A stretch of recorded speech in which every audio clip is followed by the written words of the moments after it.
오늘 우리가 읽은 본문 바로 앞에는 앞 구절은 이렇게 이야기를 하고 있습니다. 15절 말씀에 우리가 무엇이든지 구하는 바를 들으시는 줄을 안즉 우리가 그에게 구한 그것을 얻은 줄을 또한 아느니라. 이렇게 이야기를 하고 있죠. 요한은 무엇이든지 우리가 구하는 것은 하나님께서 들으신다라고 이야기를 했습니다. 그러면 우리가 무엇을 구해야 할까요? 요 전번에 이제 함께 말씀을 나눌 때 이야기를 했었지만 우리는 하나님이 기뻐하시는 것을 구해야 합니다. 우리가 원하는 것을 구하는 것, 우리에게 필요한 것을 구하는 것도 참 중요하지만 하나님이 응답하시는 기도, 하나님이 기뻐하시는 기도는 하나님이 기뻐하시는 것을 구할 때 하나님께서 기뻐하시고 그 기도에 응답하신다라는 말씀을 함께 나누었었는데요. 그렇다면 하나님이 기뻐하시는 것이 무엇이냐 하는 것이죠. 오늘 본문에서는 그 하나님이 기뻐하시는 것에 대해서 이렇게 이야기를 하고 있는 거예요. 16절 말씀에 누구든지 형제가 사망에 이르지 아니하는 죄 범하는 것을 보거든 구하라. 그리하면 사망에 이르지 아니하는 범죄자들을 위하여 그에게 생명을 주시리라. 구하라 라고 하면서 그 구하는 것의 내용이 사망에 이르지 아니하는 죄 범하는 것을 보거든, 이렇게 이야기를 하고 있어요. 사망에 이르지 아니하는, 누구든지 형제가 사망에 이르지 아니하는 죄 범하는 것을 보거든 구하라, 그것에 관해서 구해라, 그렇게 이야기를 하고 있는 거죠. 그리고 그 결과에 대해서 사망에 이르지 아니하는 범죄자들을 위하여 그에게 생명을 주시리라, 이렇게 이야기를 하고 있는 거예요. 하나님이 기뻐하시는 기도는 이런 기도입니다. 무엇을 구해야 하냐? 우리는 다른 형제가, 누구든지 다른 형제가 사망에 이르지 않은 죄를 범하는 것을 보거든 그들을 위하여 구해야 하는 것. 우리식으로 표현하면 중보기도를 이야기하는 거죠. 하나님은 형제를 위해서 기도하는 것을 기뻐하십니다. 하나님은 형제가 죄 가운데 있는 것을 볼 때 그를 위해서 기도해서 그 결과로 오늘 말씀에 이야기하는 것처럼 그가 생명을 얻게 되는 것을 기뻐하신다라고 오늘 본문은 이야기를 하고 있는 거예요. 이것을 위해서 구하라, 그렇게 이야기를 하고 있는 거죠. 그런데 재미있는 거는요, 오늘 본문에서 요한이 이 죄의 문제를 두 가지로 구분을 하고 있다라는 거예요. 첫 번째는 사망에 이르지 아니하는 죄라고 이야기를 하고 있는 거예요. 죄를 가리켜서 죄 중에 일부는, 어떤 죄는 사망에 이르지 아니하는 죄. 성경은 죄의 문제에 관해서 이렇게 기록을 하고 있어요. 로마서 6장 23절 말씀에 우리말 성경으로는 이렇게 번역을 해요. 죄의 대가는 죽음이요 라고 이렇게 이야기를 합니다. 죄는 그 결과로서 죽음을 가져온다라고 이야기를 하고 있는 거예요, 성경에서. 그런데 오늘 본문에서는 사망에 이르지 아니하는 죄라고 이야기를 하고 있는 거죠. 사람이 죄의 결과로 죽게 되는데 이것의 근원은 아담으로부터 시작된 죄잖아요.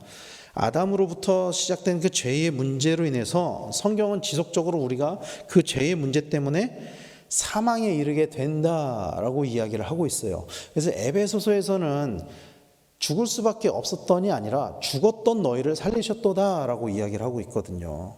이 죄의 문제 때문에 우리는 죽을 수밖에 없었고 또 심지어 이미 죽었던 사람들이라고 성경은 이야기를 하고 있어요. 그런데 요한은 사망에 이르지 아니하는 죄가 있다라고 이야기를 하고 있는 거예요. 그러면서 또 한편으로는 사망에 이르는 죄도 있다라고 이야기를 하고 있어요. 죄의 문제를 어떤 죄는 사망에 이르지 아니하는 죄가 있고 어떤 죄는 사망에 이르는 죄가 있다, 이렇게 구분을 하고 있는 거예요. 이건 무엇을 의미하는 것일까요?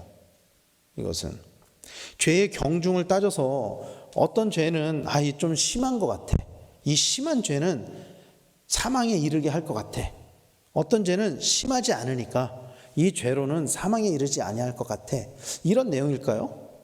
구약에서는 하나님이 하지 말라고 하는 것을 죄와 부정한 것으로 구분을 하고 있거든요. 그래서 죄의 문제는 피를 통해서 그 죄의 문제가 해결을 받게 했고, 부정한 것들에 대해서는 피가 아닌 다른 방법을 통해서 부정한 것들이 해결되는 그런 율법을 그렇게 기록을 해놨는데, 그러면 이 죄의 문제와 부정한 것의 문제를 이렇게 표현을 한 걸까요? 이 말씀을 이해하기 위해서는, 이 부분을 이해하기 위해서는 당시 교회의 상황을 적용해야 할 것입니다. 전에도 말씀을 나눴었지만 당시 사도 요한이 이 요한 1서를 기록할 때, 요한 1, 2, 3서를 기록할 때, 이 편지를 쓸 때 당시 에베소 교회를 비롯한 초대 교회의 가장 큰 문제는 적그리스도에 관한 문제였습니다. 이단들이 교회에 들어와서 잘못된 사상을 가르치고 교회를 어지럽혔던 거죠. 그래서 요한은 사망에 이르지 아니하는 죄에 관해서는 믿는 자들이 짓고 있는 죄를 이야기하는 것이고, 사망에 이르는 죄에 관해서는 이단들에 관하여 이야기하고 있다라고 우리는 이 말씀을 받아들일 수 있습니다. 이 적그리스도로 여겨지던 이 사람들, 이 이단들도 사실은 처음에는 교회의 일원이었죠. 그러나 그들은 예수님을 부인하고 예수님에 대해서 잘못 가르쳤어요. 그들은 자신들에게 생명이 있다라고 주장을 했지만 실상 요한은 그들에게 생명이 없다라고 판단을 했습니다. 왜냐하면 이 생명은 예수 그리스도에게서 나오는 것이기 때문이에요. 그래서 이 예수님과의 교제가 없는 자들에게는 생명이 없다라고 요한은 이야기를 하거든요. 요한일서 1장 2절과 3절 말씀에서는 이렇게 이야기를 해요.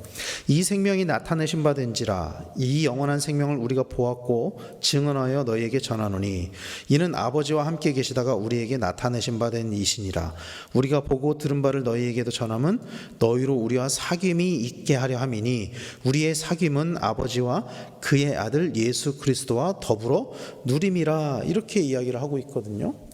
그 사귐 안에 있지 않은 자들에게 영생이 없다라고 요한은 이야기를 하고 있어요. 이 적그리스도들, 교회 안에 침투한 이 이단들은 이 예수 그리스도와의 사귐이 없었고, 그렇기 때문에 그들은 죄의 문제와 별개로 그들에게는 영생이 없었어요. 생명이 없었습니다. 그러나 교회 안의 구성원들은 비록 죄 가운데 살고 있었지만 끊임없이 예수 그리스도와 교제함으로, 친교함으로, 예수 그리스도 안에 거함으로 그 죄의 문제를 날마다 해결받으면서 살아갔었기 때문에, 비록 구약의 제사를 통해서 해결받은 것은 아니지만 신약에 이르러서 우리가 예수 그리스도와 교제함으로, 예수 그리스도의 보혈의 공로로 말미암아 그 죄의 문제를 해결했기 때문에 사망에 이르지 아니하는 죄라고 표현을 하고 있다는 것입니다. 초대교회 시절에 가장 교회를 어렵게 했던 것은 외부의 핍박이 아니었어요. 초대교회를 정말 힘들게 했던 것은 외부의 핍박이 아니었습니다. 내부의 혼란, 특히 그 이단 사상으로 인해서 교회에 닥쳤던 그 어려움이 교회의 가장 큰 어려움이었습니다. 성경은 초대교회 때 이런 어려움들이 많이 있었다라고 기록을 해요. 그리고 그런 적그리스도들, 교회를 어지럽히는 자들, 예수님에 대해서 잘못 가르치는 자들, 이런 자들에 대해서 성경은 이렇게 기록을 하고 있어요. 히브리서 6장 4절부터 6절 말씀에 그들에 관해서 이렇게 기록을 하거든요. 이렇게 이야기합니다. 한 번 빛을 받고 하늘의 은사를 맛보고 성령에 참여한 바 되고 하나님의 선한 말씀과 내세의 능력을 맛보고도 타락한 자들은, 그들을 이렇게 표현을 해요. 한번 빛을 받았어요. 빛은 예수 그리스도를 뜻하잖아요. 빛을 받았어요. 또 하늘의 은사를 맛봤어요. 그리고 성령에 참여한 바 되었어요. 그리고 하나님의 선한 말씀과 내세의 능력을 맛봤어요. 그럼에도 불구하고 타락한 자들은, 그리고 그 다음에 이렇게 기록을 해요. 다시 새롭게 하여 회개하게 할 수 없나니 이는 그들이 하나님의 아들을 다시 십자가에 못 박아 드러내놓고 욕되게 함이라. 이렇게 기록을 하고 있어요. 교회를 어지럽힌 자들, 이단 사상을 가지고 교회를 힘들게 한 자들에 관해서, 그런 자들은 다시 새롭게 하여 회개할 수 없다라고 이야기를 하고 있어요. 히브리서에서는. 왜냐하면 그런 타락은 예수님을 다시 십자가에 못 박아 드러내놓고 욕되게 한 것이기 때문입니다. 교회를 어지럽힌 것을, 교회를 힘들게 하는 것을 예수님은 참 싫어하세요. 하나님 참 싫어하세요. 왜냐하면 성경에서는 교회를 그리스도의 몸이라고 이야기를 하고 있거든요. 교회를 어지럽히는 것은 예수 그리스도 몸을 훼손하는 거예요. 그런 교회를 어지럽히고 어렵게 하는 자들에 관해서 예수님을 욕되게 하는 자라고 이야기를 하고 있잖아요. 심지어 그런 자들에 관해서 또 이렇게 이야기를 해요. 히브리서 10장 29절에 하물며 하나님의 아들을 짓밟고 자기를 거룩하게 한 언약의 피를 부정한 것으로 여기고 은혜의 성령을 욕되게 하는 자, 이렇게 이야기를 하고 있어요.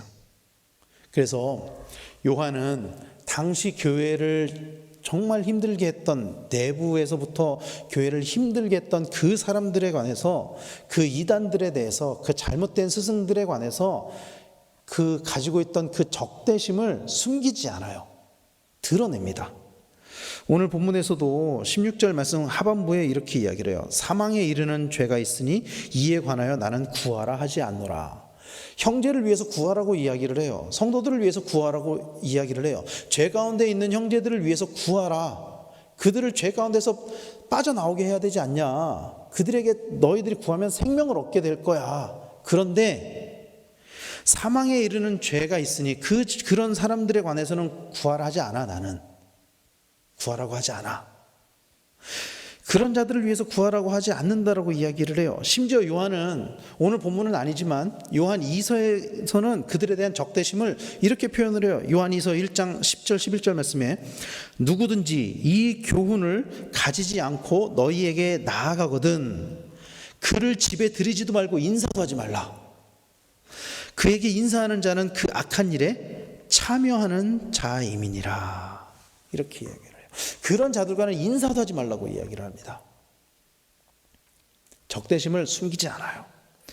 요한은 범죄한 자들에 관해서 기도로 그들이 돌아올 수 있게 해야 한다고 가르쳤지만 교회를 어지럽히고 어렵게 하는 이단들에 대해서는 단호한 자세를 취했어요. 사실 오늘 본문에서는 부득불 사망에 이르는 죄와 사망에 이르지 아니하는 죄로 구분을 했지만 사실 요한은 모든 죄가 다 불리다라고 이야기를 하면서 죄가 가지고 있는 그 심각성이 축소되는 것에는 경계를 했어요. 사실은. 그래서 17절 말씀에 모든 불의가 죄로 돼 이렇게 이야기를 하거든요. 모든 불의가 다 죄다. 그러나 사망에 이르지 아니하는 죄도 있다. 이렇게 이야기를 해요. 사랑하는 성도 여러분, 요한이 이렇게 이야기했다고 해서 사망에 이르지 아니하는 죄가 있다고 해서 죄를 지어도 되는 것은 아니에요. 물론 요한이 가장 경계했던 것은 이단들, 교회를 어지럽히는 자들이었어요.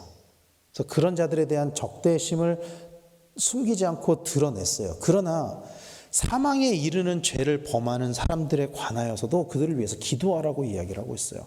우리는 사망에 이르는 죄를 범하면서 사는 사람들이잖아요. 오늘 본문에 의하면은 사망에 이르지 아니하는 죄를 범하면서 사는 사람들이잖아요. 우리는 오늘 본문에서는 그런 사람들에 관해서는 그런 사람들을 위해서 서로 기도하십시오라고 이야기를 하는 거예요. 그리고 우리는 스스로 날마다 하나님 앞에서 하나님의 거룩하심을 닮아가기 위해서 노력하면서 살아가야 해요. 우리는 연약하기 때문에 날마다 범죄하면서 살아갑니다. 그리스도인들도 범죄하면서 살아가죠. 그러나 우리는 서로를 위해서 구하고 간구해야 돼요. 서로를 위해서 기도해야 돼요. 왜냐하면 그로 말미암아 우리 서로가 그 죄의 문제를 해결하고 우리에게 생명이 주어지기 때문이에요. 오늘 본문에 의하면. 그리고 이것이 교회 공동체가 나아갈 방향이다라고 요한은 이야기를 하고 있는 것입니다. 서로의 연약함을 위해 기도하고 중보하는 공동체가 교회 공동체다라고 이야기를 하고 있는 거예요.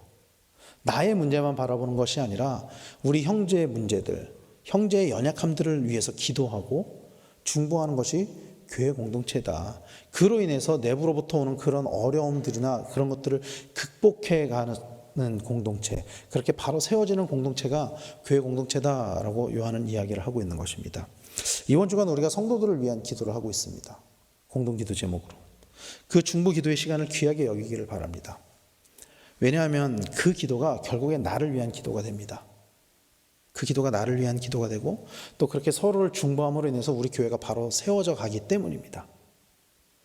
우리의 문제를 가지고 나와서 기도를 하는 시간 참 귀한데 그 시간에 우리의 문제뿐만이 아니라 우리 공동체, 우리 지체의 어려움들을 놓고서도 기도하고 그로 말미암아 하나님께 칭찬받는 성도님들이 되시기를 바랍니다. 그리고 그런 우리들이 모여서 하나님 기뻐하시는 교회로 세워져 가기를 소원합니다. 날마다 우리가 기도하는 그 기도의 제목이 응답을 받고, 또 그로 말미암아 우리 안에서도 날마다 거듭남의 역사가 일어나게 되는 우리 강변교회가 되기를 소원합니다. 기도하겠습니다.